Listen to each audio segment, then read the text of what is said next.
going. I first want to welcome Dr. Tanya Grantham. Thank you so much for Thank giving you. up your time and for talking with us and for being patient with the gremlins, as always. Yes, Dr. Tanya is a vet with over 30 years of experience, animal rehabilitation. She's the owner of Animal Health and Hydro and Centurion, and I do believe there's there's a total of 7 branches, I believe, across the country for Animal Health and Hydro. Yes, thank you very, very much for joining us today and for talking with us about hip dysplasia and puppies. It's a great pleasure, and thanks to you and We Love Pets for the opportunity. My apologies. The gremlin happens to be me because I'm a vet, not a technology person at all. So, Yeah, don't worry. The gremlin seems to be following us around everywhere. So we're patient. We never let them win. thank you. Anyways, but thank you very much. And let's get going. So hip dysplasia in puppies. How does that develop? Is it a breed-specific thing? Are some breeds more prone to it than others? Is it genetic, environmental, or a combination of both? Okay, it's a very good question. It is actually a combination. Excuse me, just hold on. Okay. So the genetics needs to be present in order for the disease to develop. Now, the problem is that it's what we call a polygenic characteristic. So that means it's more than one gene. Poly means many.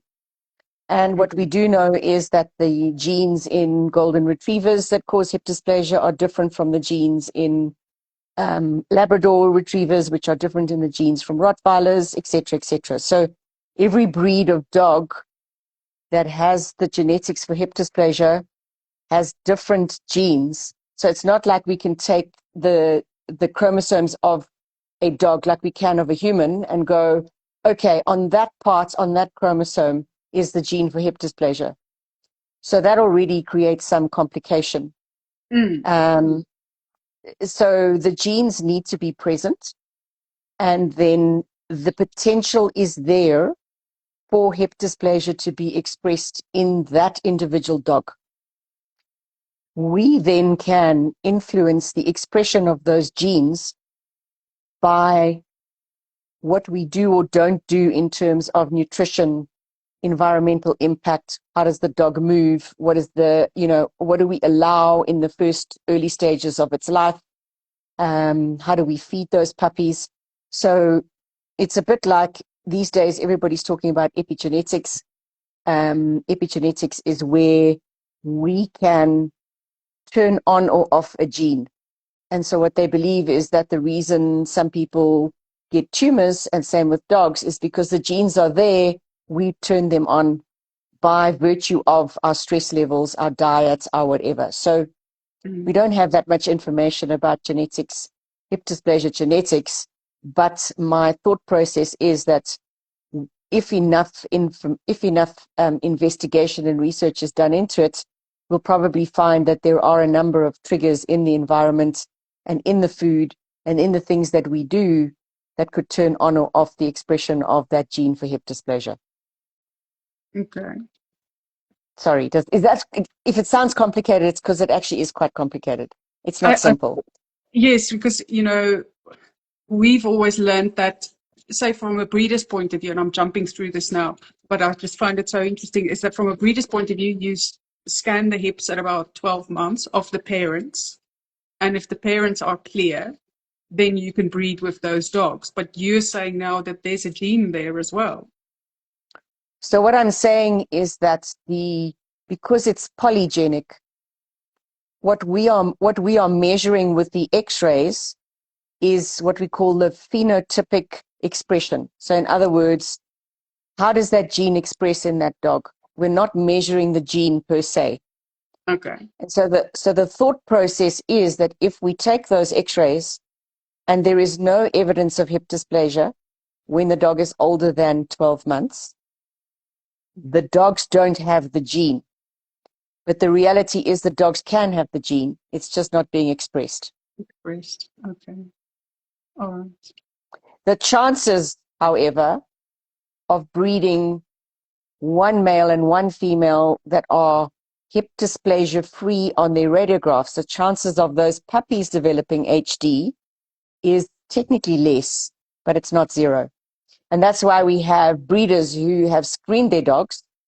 And yes, please don't stop screening your dogs, because it is important, because that way we minimize the expression within the population, within the dogs that are bred. But it's not a guarantee that those puppies will not develop hip dysplasia. Okay, I see. So it's just one of the preventative things that can be done to limit the expression or the number of puppies in a litter, for instance. Well, that depends on how the dam and the sire's genetics mix in that individual puppy. Okay. Because the sperm will get one set of chromosomes from the male, and the egg will get another set of chromosomes from the female. What is in those, we don't know. Maybe the genes for hip dysplasia are in there, even though they weren't expressed in either the mother or the father. We bring those two together. Let's say the egg now has some genes for hip dysplasia, and the sperm does too. Now they come together. Now we have a puppy that has genes where it can express hip dysplasia. Okay. So it's because there's so many genes, it's difficult to identify. Whereas if we look at something like degenerative myelopathy is one mutation of one gene on one chromosome. And therefore we can run a genetic test and say, oh, these dogs carry that gene, do not breed with them. But now we've got many genes on many different chromosomes, and they're different in every breed. Okay, I did not know that. Yeah, it's a big thing, and it's part of the reason why it is so difficult to decrease the expression, or it's so difficult to prevent hip dysplasia. Wow. Okay. So what are early signs? Well, first of all, what's the earliest age that you can diagnose? And I'm assuming you only diagnose with X-ray radiographs. So yeah, let's look at the disease. So hip dysplasia, dys means incorrect or mal, plasia means growth. So hip dysplasia is like a malformation or a malgrowth of the hip joint. And it begins with a lax joint. So all puppies are born with normal hips. Okay. They're not born with a malformed hip. But as they grow, if they have the genes for hip dysplasia, that joint, so the disease is actually a loose joint. So the ball is loose inside the socket. And as the puppy grows, that instability increases, especially as it gets heavier. But that instability can already start occurring in puppies as young as 8 weeks. Okay. So we can't necessarily detect it at 8 weeks. What has been done is there is a system in the United States called the PEN hip, PENN, like in Pennsylvania, PENN hip distractor test. So what they do is they place the dogs on their backs. They're under sedation, and they stretch down the legs. So stretch down the back legs so that you're almost pushing the balls into the socket. And that's the position that we take the X-ray in. But we're only measuring how well shaped and how well that ball fits into the socket. What happens with the pen hip is they have a device which is called a distractor.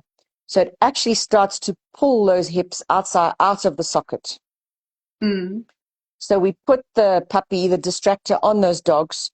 So we're distracting, we're pulling those hips out of the joint, and then we're taking an X-ray. And then they have measured the distance between the ball and the socket, and they have a whole formula. And if the measurement or the ratio is 2.5 or more at 16 weeks of age, then there is literally 100% chance that that dog will develop hip osteoarthritis as a result of hip dysplasia. And is that the common test, or is the common test the So radiograph? so they're taking a radiograph of the puppy in the distractor. So the hips are being pulled out of the, or pushed, distracted out of the sockets, and then they take the x-ray. So the x-ray is the standard way of measuring or determining whether or not we have hip dysplasia. Now, but when we take the normal ones, so when they're 12 months and they go to the specialists or wherever they go to take the x-rays for KUSA, those hips are not being distracted. No. Okay. Okay. So they're giving us an indication of the anatomy of those hips. They're not giving us an indication of the stability of those hips. The distractor gives us an indication of the stability of those hips, because if those hips are stable, there's minimal distraction. Okay. Or no distraction. The problem in South Africa is we have got one vet who's done the pen hip course, and he hasn't brought in the instrumentation, because all of those radiographs have to be verified by the United States of America. And the cost implications are too great. But it is the test that has been validated. In other words, they followed those puppies. They followed that group of puppies from 16 weeks. They had X number of ratios, and that's how they discovered that if the pen hip ratio was more than 2.5, those dogs will go on to develop osteoarthritis of the hips, which is classically what we know as hip dysplasia. We know that old dogs with hip dysplasia get to a point where they can no longer walk. But that is the end stage. It's taken since 8 weeks or 12 weeks for the puppy to develop it to that stage at 8 years. Some dogs, it's as early as 3 years. But in the old days, it was 8 years. 8, okay. 8 to 9. But now we know that we can identify the instability in the puppies, and therefore we can intervene earlier. So now let me come back to your question about what are the signs and how do we diagnose it in puppies? Because in South Africa, we don't have the pen hip system. The pen, yes. So we can still take radiographs of those puppies. And if there is a laxity, or if there is, if the joint is incongruent, so in other words, the ball doesn't fit deeply into the socket, we can say that this puppy has got hip dysplasia. And then we can do whatever we need to. There's a number of options which we can go on to talk about. Yeah. The reason that KUSA says the puppies have to be, or the dogs have to be 12 months or older, is because if we take a radiograph at 6 months and the hips appear normal, that puppy, hip dysplasia is a developmental disease. So at 6 months, the puppy is still going to develop. So we can't say at 6 months, if those hips look normal, that the hips are normal. Okay. So we can only say, we can only exclude or grade for hip dysplasia, exclude from 12 months or older. Okay. But we can include if there are enough signs on those x-rays at younger than 12 months, we can make a diagnosis of hip dysplasia.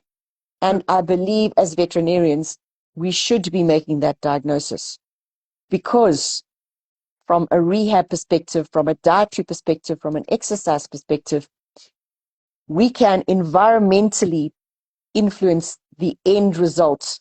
In other words, I believe we can slow down the progression of the disease so that we can get later development of the arthritis or no development at all. Okay. And So it it's all not like, hinges. Yeah, Sorry, sorry. carry on. No, No, no, carry on. so it's not like if puppy has been diagnosed and then we take all the precautions and the treatments, etc., that puppy will be cured. Puppy will just have a better quality of life for longer. Correct. Okay. Correct. And remember that we should still not be breeding with that dog because it clearly has the genetics that express hip dysplasia. Yes, yes. Yeah. That for me is fascinating. That's something I didn't know. The Yeah. genetics behind it. I always thought like if you screen, but it does make sense also because why would the dog have hip dysplasia? Yes. Yeah. Yeah. So from a pet owner's point of view, what are signs to look out for in their puppies? You know. So from a young age, I think you need to understand, first of all, the type of dog or the breed of dog that you have. Understanding that, for example, a greyhound will move differently to a German Shepherd, will move differently to a Border Collie, will move differently to a Jack Russell Terrier. They're all walking, and the process of walking is the same. But because of their conformation and their breed differences, then they have a natural gait, if I can put it that way. So you want to understand what would be natural for my type or breed of dog. So the onus is on the pet parent or the breeder to understand what is this dog going to look like? Is it walking normally? And for me, this is also where a lot of trainers have a role to play. I tell all of my clients who get puppies, if I'm in that position, please make sure that you take this dog to training because you will greatly reduce the puppy's stress levels and anxiety by teaching it, here are the rules of engagement when you're in a public space or when you're with other dogs or whatever that might be, or when you go to the vet. That's another topic altogether. But the trainers see however many different kinds of breeds of dog. And they are often the ones that are the first to say, I don't know, your puppy, oh, it sits down too frequently. This puppy should have way more energy. Or the puppy always stops and wants to lie down. Or, the puppy just won't sit straight. So, yes, puppies sit. We call it a puppy sit. They sit very lazily. Yes. But by a certain age, with intervention from the trainers, and with muscular development, that puppy should then eventually be able to do a straight sit. If that puppy gets to an age and it's not able to do a straight sit and it keeps on flopping over, that would also be a red flag for me. So I'm looking at how well does the puppy walk? How often does the puppy sit or lie down?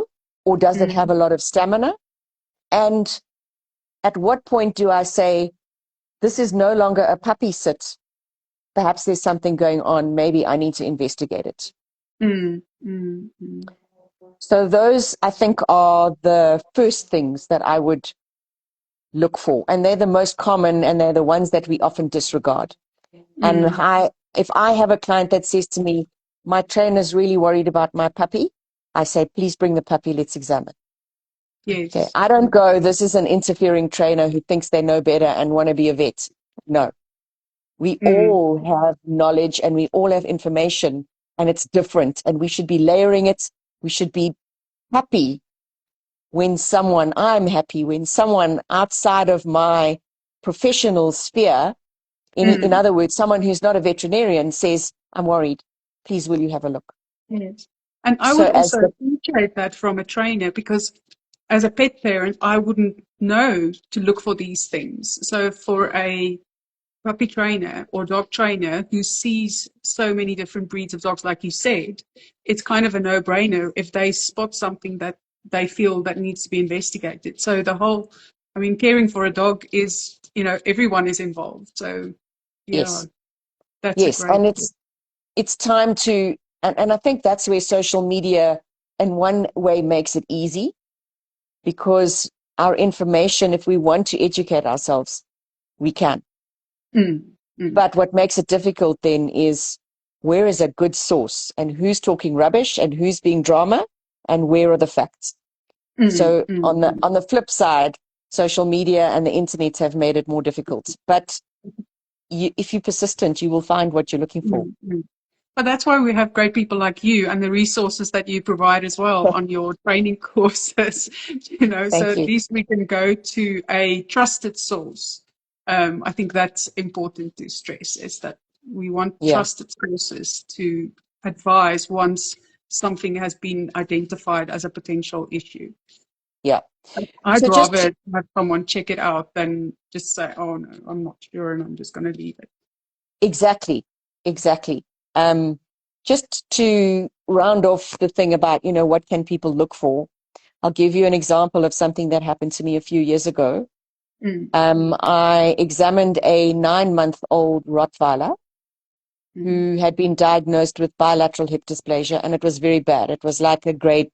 In the old days, we graded them from 0 to 3. Now you've got all the A's and B's, and each one of them has got degrees of 5, and that's great. But it was clear that the hip was subluxating, so it was starting to it was moving right out of the joint every time he walked on it. And they came to me for advice. And one of the things that the pet parent said to me was, oh, this is the sweetest Rottweiler. He lays on the ground and he plays with my Jack Russell so nicely. And immediately I had an alarm bell, because a 9-month-old Rottweiler should be robust and he should be bouncing around rough and tumbling, because that's in their nature. And here we have a dog that was lying down and playing very nicely with the Jack Russell. And he was lying down because it was painful to stand. So our interpretation as the pet parent or as the person who sees the dog all the time, it's giving me a clue. But it also can, if we don't talk about it and I don't bring it out into the open, you also won't realize or start thinking, but why is this such an inactive puppy? Why is it so ready to lie down and play? Because from a breed perspective, it really wasn't normal. Just a quick question on a breed. Is it more common in large breeds, or can small breeds also be affected by it? It's a really good question. And originally, we were diagnosing it more in large breed dogs because of the information we had. But now we are seeing it in all breeds of dog. So some of the smaller breeds and the reason that it's more evident in large breed dogs is because they're heavier. And so they have to, the more weight they carry, the more likely it is that the hip is going to be painful. So we see it, we're able to identify it more easily in a large breed dog because of the weight. But so smaller breeds where we see it frequently, Cocker Spaniels, English Bulldogs, huge problem in English Bulldogs, French Bulldogs, Pugs. I mean, we're talking small dogs. Yeah. They're not big dogs. So, yeah. Just as an example, like I don't want to say it doesn't occur in other breeds, but of the smaller dogs, those are the ones where I see it frequently. More often. Okay. Yeah. Okay, so now my puppy's been diagnosed with HD. Now what do I do? You come and see a rehabilitation practitioner or a physiotherapist, and we will walk you through the process. So it's really what we want. So the reason I stress the younger the better is because there was research that was done in children, in humans. Also, hip dysplasia is a problem in people too. And it is a developmental problem. So it is being diagnosed in young children. And what they found was that by influencing the soft tissue, so in other words, the tendons, the muscles, and the ligaments, they could positively influence the skeleton. So the skeleton's very soft in a puppy and in a child. So my idea is that if we have a joint that is unstable and wobbly and moving in and out all the time, it means that the joint capsule, the ligament at the top of the head of the femur, and all of those muscles around the hip are lax and loose. And that encourages more movement. And the more movement we have, the quicker the problem or the disease develops or progresses. So my take on it is, if I can strengthen the surrounding soft tissue, surely if I can't stabilize the joint completely, I must at least stabilize it to an extent and therefore slow down the progression of the disease. And that's what I go for. I aim at, number one, managing the pain, because a painful dog won't walk on that leg, and therefore I won't be able to activate the muscle or grow the muscle or strengthen it. So I have to manage the pain. Once the pain is managed, then we look at, okay, what programs can we put this dog onto to strengthen the surrounding soft tissue of the hip? And I like to start with hydrotherapy, and I like to start with the underwater treadmill because it's very well managed. It's there's less likely to be wild dogs, scared dogs, because their feet's on the ground. The water supports the joint. So the deeper the water, the less weight the dog is carrying. So the less strain I have on the joint. So and then it's a process. I measure muscle circumference because I want it to get bigger. I measure levels of pain. I measure joint range of motion. So how far can that joint extend and flex? And we've got all the normal ranges. So we'll use that to see if the dog is responding to our therapy. And if the dog is responding to our therapy, then we can go, okay, now, how do we translate this to home exercise programs so that you can maintain that muscle mass? So it's never just, oh, the dog has to come to hydro for the rest of its life. In South Africa, we're lucky. Many people have swimming pools. And so it's a logical progression from the underwater treadmill to our indoor pool to your pool at home. And so I want to place the responsibility and the onus on you as the pet parent to say, all right, I've taken you this far. Now, can you maintain it? How much further are you willing to take the responsibility for this dog that you have taken on as your own? So that's a really important thing for me. Yeah, you also give them like a homework, example exercises that they must do. So you'll equip them with exactly. what they need to do at home to ensure that the work that you do at your center is then carried forward at home as well. Correct. And if the dog is going to training, I like to have a word with or send an email to the trainer to say, here's what's happening. Please, we need to limit high impact activity. So here's another big thing in the environment is trauma, repetitive trauma. So I'm jumping the gun with the questions, but it's kind of flowing. No, I absolutely just go with it. if we've got slippery floors, yeah, and those dogs are moving at high speed in your home and they're slipping and they keep on falling on those hips, and there is a genetic predisposition to hip dysplasia, you will improve the probability that that dog will develop hip dysplasia. You will increase the probability. Slippery floors, young puppies that are not coordinated, playing with older puppies that are coordinated and heavier, they play very, very rough. That repeated trauma, that constant bumping, that T-boning, that rolling, falling down stairs, all of it plays a role in the expression of both hip dysplasia and elbow dysplasia and OCD, osteochondrosis dissecans, in dogs. They're all developmental diseases.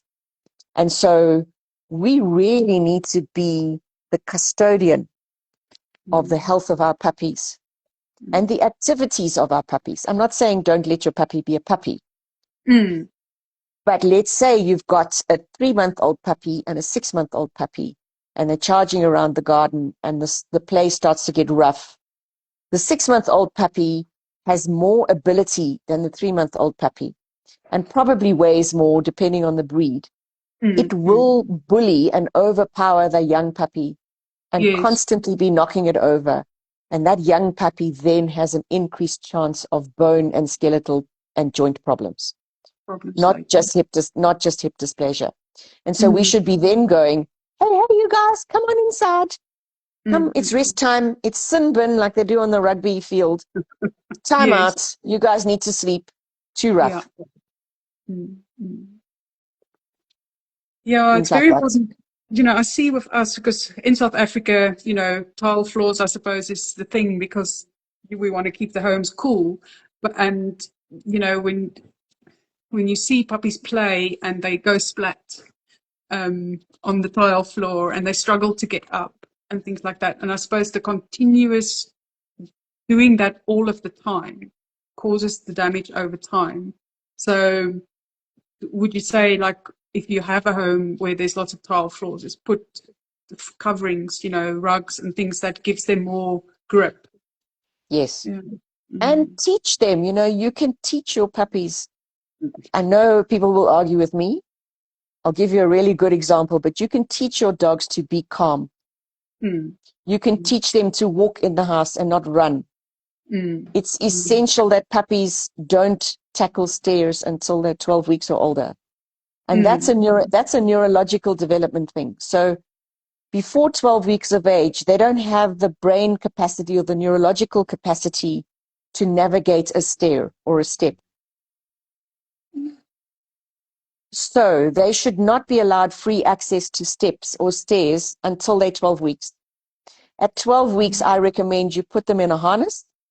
You take away all the other dogs and you teach them slowly and controlled how to walk up and down those stairs. And then you put a rule in your house, no running up and down stairs. Walk only. It Well, takes that goes for consistency. humans as well, eh? Yeah, it takes consistency, but it can be done. Okay. And you'll save yourself a lot of heartache. Yeah. That step thing is, wow, because we have steps, and my older girl, she's almost 12, and I see that she doesn't want to use the steps anymore. So we take her out where it's level, so she can Yeah, leave the house where it's level. So things like ramps, getting on and off beds and couches and things like that. Rather invest in something like that, where puppy learns to get up onto the couch that way, rather than jumping and on and off all of the time correct. on the bed and on the couch. Yeah. Correct. Yeah. And think about it from a size perspective as well. The couch is much higher for a small dog than a big dog. But the impact of that landing is huge for both breeds or both sizes. Yeah. Yeah. Okay. There's a lot of stuff that is really, we think having a puppy is like cute and cuddly and oh yay, and it's all going to be wonderful. But we have Yeah. so much responsibility, and just monitoring their behavior, their activities, their behavior, the time they spend, how they interact with their environment and with other dogs, and managing that. I don't want to say controlling, but managing that. Yeah. Very, very good choice of words. It is managing. It's not disallowing your puppy to be a puppy. It's still going to be a puppy, but it's teaching it in the best way possible with every developmental stage that puppy goes through. Okay, here's your next challenge. Here's your next physical challenge. Never mind behavior. That's another thing altogether. Here's your next physical challenge. Here's this. Here's this. Oh, okay. Yeah. Are you confident? Wonderful. Let's move on to the next thing. Yeah. So there are two other important things that I need to mention about young dogs and hip dysplasia. Yeah. Number one, I said the earlier we diagnose hip dysplasia, the more we can impact the end results. So there are surgeries available for dogs. The one surgery we need to do under 20 weeks of age, and the other one we do anywhere between 8 and 7, 8 months up to about 10, 11 months, depending on the breed. They're about changing the angle of the socket so that it fits so that the ball fits into the socket better. So again, there's another reason to say the sooner or the earlier we get a diagnosis, if it's there, the more choices we have with regards to what can we do with this puppy. So the rehab is not everything. And I've had some young dogs come to me and I've said, very, very bad hip dysplasia. Clients don't want to do surgery. That's great. We work with your dog for 6 weeks. If we don't see an improvement, in other words, he still stays sore, we can't get more muscle, like we can't get increased muscle circumference, then we need to have a discussion about surgery. Okay, so I don't want it to sound like rehabilitation or physiotherapy will save everything. It won't. Okay, and I don't believe anything saves everything. There's no, like, it's all about, this is the dog, this is the home, this is the client, this is the money. Okay, what have we got that will work for you? Yes, that's an important thing, the money thing, because I'm going off topic a little bit, but where does pet insurance come in when we have a puppy diagnosed with hip dysplasia at 8 or 16 weeks? Yeah, so you do need to be very careful and read the small print, because hip dysplasia is well, it depends on whether they say they won't treat any congenital diseases versus developmental diseases. So hip dysplasia is not congenital, it is developmental. Okay. Congenital is like a hair lip. The dog is born with it. So the dogs are not born with hip dysplasia. The dogs develop hip dysplasia. So you have to look at the fine print, and then you have to look at their exclusions. So there are some pet insurances that will cover the surgeries. Many of them now will also, they have a budget for physiotherapy. And I know that it's not, it's finite. And that's also why if we can get the family involved and we can get the dog onto home exercises, it makes a huge difference. Yeah. And the other thing about rehab, which for a lot of people is valid, is they can then budget for it every month instead of now suddenly I have to find 30, 40,000 Rand to pay for a surgery. Yeah. As a once-off. So yeah. I suppose the key is always the quality of life of the dog, to make sure that they are pain-free. I think for me, definitely, that would be very, very important. So whatever decisions 100%. are made with, with the vets, etc. Yeah, One for thing sure. I've got two more questions. One is, say, a lot of dog sports. So would you, if someone wants to go into agility or one of the high impact sports, would you recommend that they have their puppy tested before they start with the process? Obviously, you don't start training a puppy in agility. It's a process. I would suggest that those dogs are tested or examined properly. Please, I have a completely different set of skills to my veterinary colleagues. And so when I came out of university, a lot of the things that I am now picking up, I would not pick up as a general practitioner. So just be aware of that we have a different range of skills within our veterinary, within all veterinary practices. And that doesn't make us either good or bad. It just means that we have different skills. So make sure that you choose a person that is able to fulfill your requirement. The second thing that I've very, very dedicated to, and in fact, one of our therapists in Benoni studied in America about puppy fitness, dog fitness, but puppy fitness and puppy body awareness. So anybody who wants to do a sport with their dog, in fact, anybody, I really believe that we should be doing puppy groundwork. Does the puppy know where its body is? Does the puppy know where its back legs are? Can the puppy activate its core? Can the puppy twist and turn? Can it do round the world? I mean, there's a whole course, and all of those exercises are low impact, but they teach your puppy, this is my body. And then once the puppy knows this is my body, then you start introducing, every school is different, so I'm not going to comment on that, but then you start going, okay, now what do I need to teach my puppy about agility? And is my puppy strong enough? And are the muscles activated enough? Is my puppy balanced enough to progress to my chosen sport? And there's a lot of controversy around that. But high impact and stamina, endurance stuff should wait until a dog is older than 18 months. Okay, I'm glad you mentioned that, because with our Ridgebacks, we always tell people, wait, before you start running and hiking, that repetitive thing with your dog, wait till they adults, 18 to 24 months. There's 100%. other ways of exercising your dog and then running repetitively. Yes, and I just bring it back to people.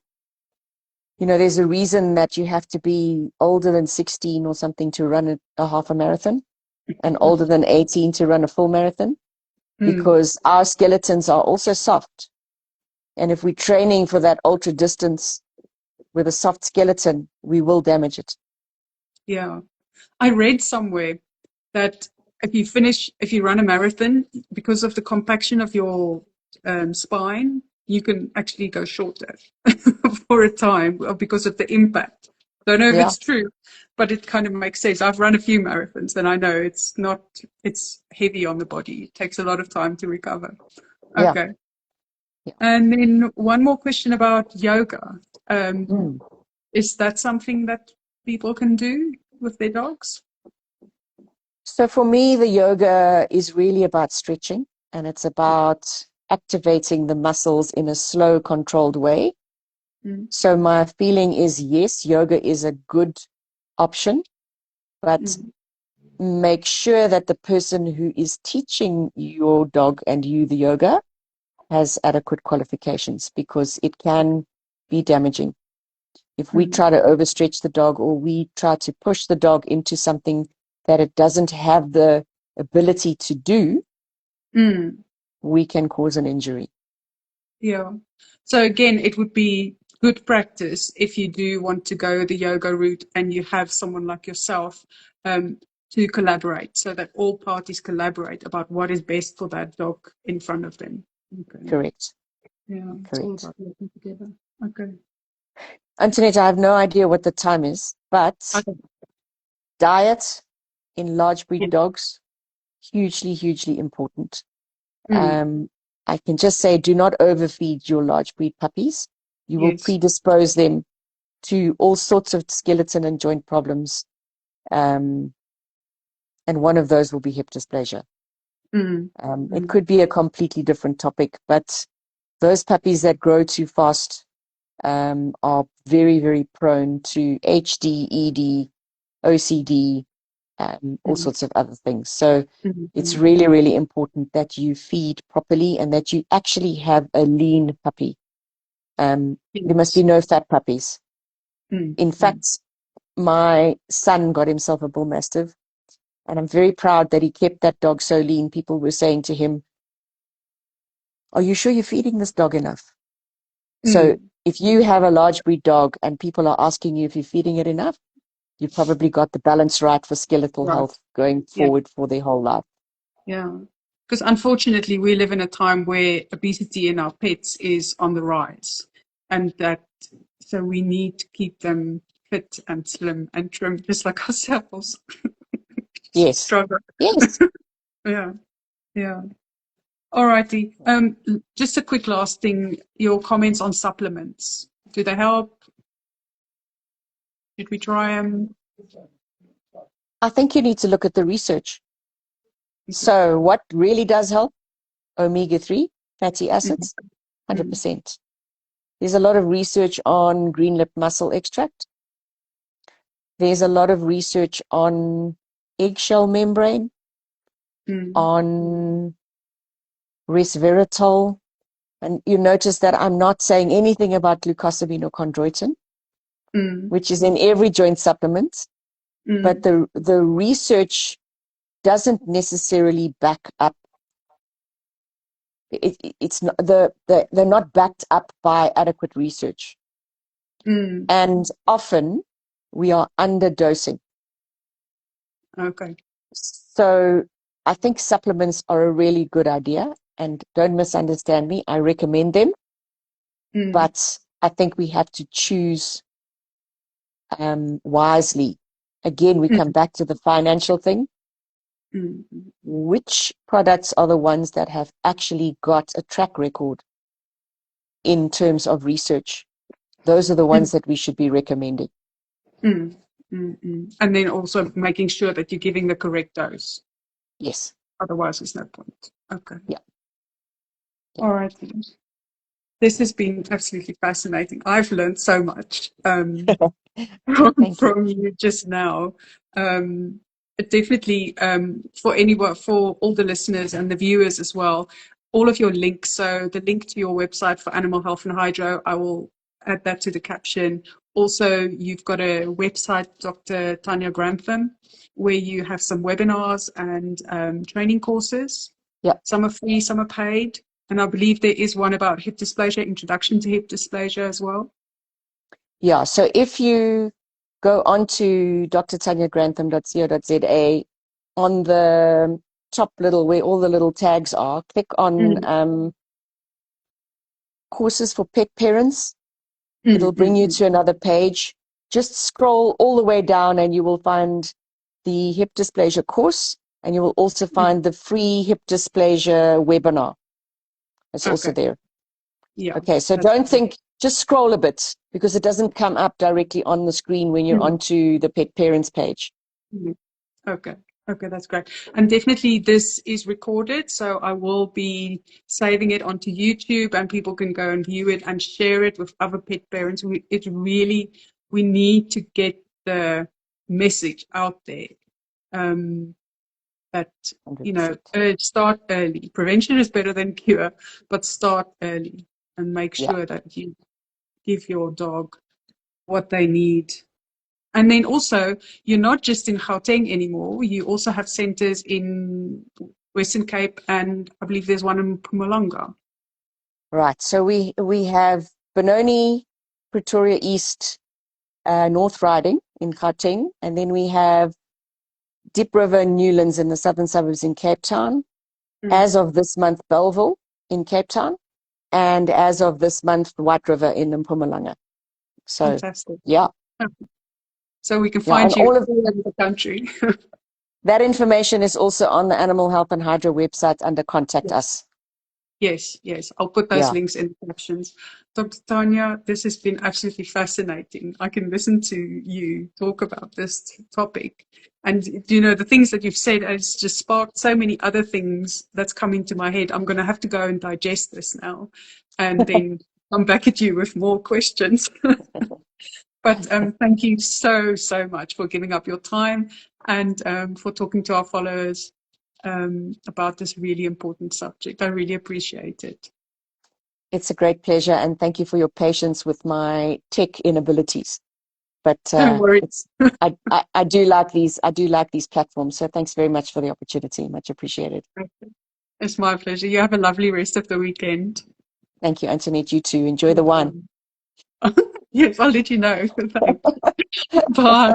Bye-bye.